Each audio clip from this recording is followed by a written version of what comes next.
I haven't got potatoes on my farm, so I don't know, to be honest. Quiet, I'm speaking. This weekend we celebrated Valentine's Day. I forgot. I'm here live, I'm not a cat. I think I'll have to sit down to answer this one. Another week, another epic weekend of rugby and lots to talk about. But before we get into that, I see a lot of you have been asking for a tour around the farm. Well, what do you want to see? Comment below and let me know and I'll see what I can do. But in the meantime, let me show you our first arrival recently. Myro and George, and named after my partner's grandfather, not after George North, by the way. Anyway, on with the show. Great to hear from so many of you this week. We love your comments and the questions, so keep them coming in. Will you ever go into coaching? Brad_Lee. I actually am going into coaching referees, not players, because referees listen better. What are the perfect weather conditions for a potato farm? Janum and Diesel. If it requires it to be very wet and windy, then here in West Wales will be perfect.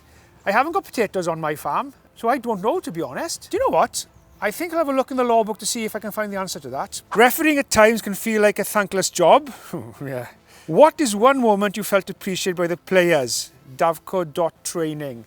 Well, I'd like to think it would be every time I blow the final whistle, they'd appreciate what I've gone through for 80 minutes to try and help them enjoy the game. I think probably one that sticks out was David Pocock in the World Cup final, where after they just lost the World Cup final, the first thing he did was come up and say, "Nigel, thanks very much for reffing a great game." That really did mean a lot. Who was the best captain you dealt with? And that's from Craig.Borson. Well, that's a good question. Oh, from your O'Driscolls to your McCaws, to your Rob Shaws. I think if I'd have to pick one, I'd go for Thierry Dissetoir. He was such a gentleman, a great player. I remember telling him one game, Thierry, I'm really sorry I don't speak French. And he said, "Nigel, I don't care. I just want the best referee to referee the game. I don't care about your French." And I thought, did he actually say the best referee there? What's the funniest thing a player has said to you during a game? And that's from Hacker Brian. I remember reffing a game out in Munster years ago. The first 10 scrums all collapsed. Everybody was having a view on it. And I just blew the whistle and said, "Right, boys, that's enough now. Enough for this chat, because at the moment there's about 20 referees on this field." And Peter Closey turned to me and he said, "Yes, Nigel, and you're not one of them." So I penalised him in the next 3 scrums. He then knew I was a referee on the field. Let me know what your favourite moment was between a ref and a player in the comments below. How did you get started in the world of refereeing? By Drew Gillespie. Just by pure chance, Drew. I assume Drew's your name. I was playing for my first 15 in school. My best mate scored a try last minute, 12 all. Conversion to come to win the game. I took the conversion and it landed over by the corner flag. And my sports teacher, John Bynan, the late John Bynan, unfortunately, he said to me, "Nigel," he said, "for God's sake, will you go and referee or something, please?" I bet a lot of you are watching this now and thinking, I wish that conversion had gone over. Why are you retiring, Nigel? Rugby needs you. Francis Sharon. Because I'm getting old. I am getting old. I'm 50 in June. Don't look it, I know, but I am. That's lovely, Francis. Thank you. And thanks to Red Rose Moore Hunt. I heard what you've been saying via the World Rugby Wrap. I'm actually gutted that he's not in the Six Nations this year. Feels like we've lost a little bit of it, do you know what I mean? I think how he refs the game and like how he controls it, but also his one-liners, like you kind of get like one a game, and no one else quite does it like him, even though I think people try. That really, really is very, very kind of you, and it honestly does mean a lot. And finally, a shout out to Matt Dawson. He tweeted, "Can someone educate me on the laws of jumping into a tackle? Jonny May's 30-second international was sensational, but if someone did that in open play or over a ruck, it would be a penalty. Is the law different because he's going for a try?" I think I'll have to sit down to answer this one.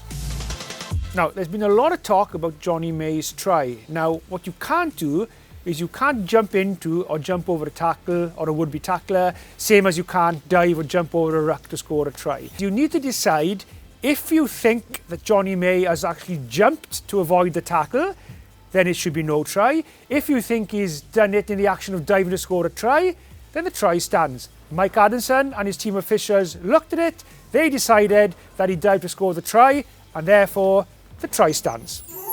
Right, time to play the quickfire round of #RateMyDive. New Zealand touch captain working on his technique there.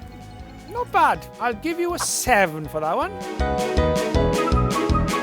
Step and the finish to the match, 6. Jono perfecting the dive in training, 7.5.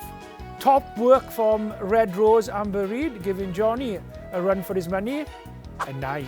Let me know what your favourite is, and why not give it a go? Be safe, of course. Let's see if we can find the perfect dive of 10 out of 10. Hey, quiet, I'm speaking. Round 2, and we've already seen 2 red cards, unfortunately, but player safety is paramount in the game. When you do go into clear out, you must make sure that you lead with your arms out in order to make a clear out legal and in a rucking motion to move players away from the ball. You can't go in with your arm by your side and leading with a shower. That is definitely a no-go. And why are you leading in here with your head to me? Now then, yellow card. I think the hardest red card I've ever had to give, but to be honest, all of them, because it's never nice, never easy to give a red card, but that's your job and you've got to give them sometimes. The game of rugby is constantly evolving, and sometimes that means little tweaks or additions to the law or even new laws. Now, Super Rugby is starting soon with 3 key new laws that they're going to be trialling in it, and I'm really excited to see how they work. Let me break them down for you. The first one, which you've already trialled in the Rugby Championship in Australia, is if you mess up your kick-off or your restart, the ball goes straight out into touch, or it doesn't go 10 metres or go straight over the dead ball line, it will now be a free kick back on the halfway line. So not back for the option of a scrum anymore, but a free kick to the non-offending team. We go on then to the kicking. So if you kick into touch from inside the opposition's 22, then you will get the throw in, not the opposition. And then the other one, now I'm really excited about this, and I've been a bit advocate of trialling this, and that is the captain's challenge to the TMO. So if there's an incident in the last 5 minutes, or anything to do with foul play, or in the lead up to a try being scored, the captain will be able to go to the referee and say, I'd like to have that checked, please. And that will be 1 challenge per game. And that will be fair for everybody involved in the game. So looking forward to see how that works out. Every now and again, Twitter provides us with some comedy gold. And if you haven't seen this, you must be living under a rock. Weetabix tweeted, why should bread have all the fun when there's Weetabix? Well, this is going to be the easiest decision I ever made. That is a definite no. What outrageous behaviour. Outrageous!